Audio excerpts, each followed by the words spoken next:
that determines your sustainability. Probably the donor one is the last one. If you work on the rest, you'll be in a position to probably attract the donor money, or you may not even need the donor money anymore.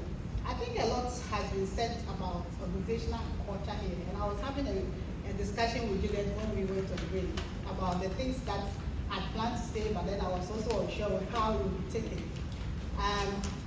I think one of the areas we need to pay attention to as CSO is our operational costs. We are becoming very expensive, and a lot has been said about it. I remember one of our police coming from London, and then we had our away day, what others called team building, and then we were served money, and she was shocked. If they did that in London, you have to buy your own money. So we were complaining, like we went for team building meeting out of the office, and we were served food, lunch, even that you have to buy your own drink. The drink is not part of the food. And she was shocked that actually the office is paying for our meals for team building, because in London you would have to pay for yourself. So sometimes when we also, and even now, the restriction is that if you're having a team away day, we cannot go to Labadi Beach and go and have a team away day. We cannot go to Water Region and say that Accra is too noisy, we are going to have a team away day. We are not allowed to do that. We either do it in the office or we go to our social center and then you provide us food. Everybody buys their drink. So sometimes when we see proposals and 80% of that proposal is food, TNT, on the area, we get shocked. And I said I wanted to mention it here. Maybe it's something we need to reflect on. Recently we had a proposal from an organization, and in fact, 85% of that is all about that.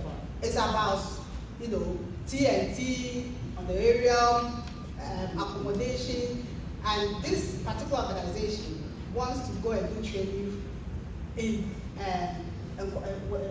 what do they call that place? Juliet, I mentioned it's something city? Rock City. Rock City. Travel all the way from Accra to go and do a training at Rock City and pay staff per diem for traveling to the Rock City. So sometimes we wonder how can we probably make our partners see how we do things, because it wouldn't happen within the donor community that we travel all the way there and then you get paid per diem. I was telling you that when I was coming for this meeting, I had a choice to book official car. If I decide not to book official car, it's my own problem. I cannot go to the office and say that I use my card and so give me, reinvest me. Or I cannot come here and sign for TNT at this event. It's not allowed.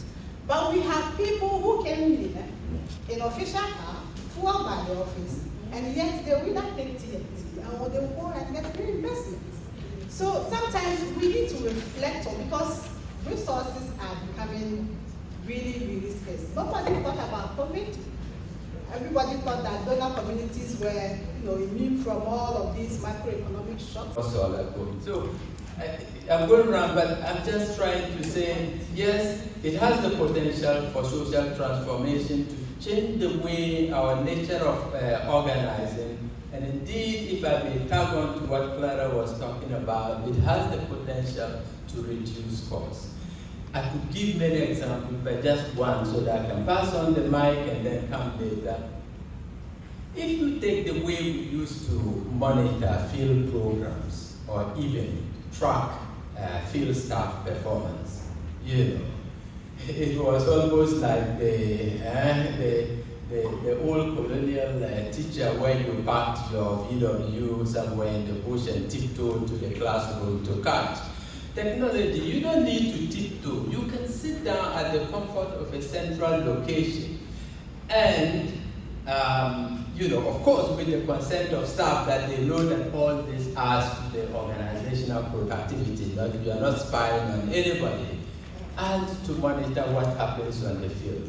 You can see real-time projects on the field.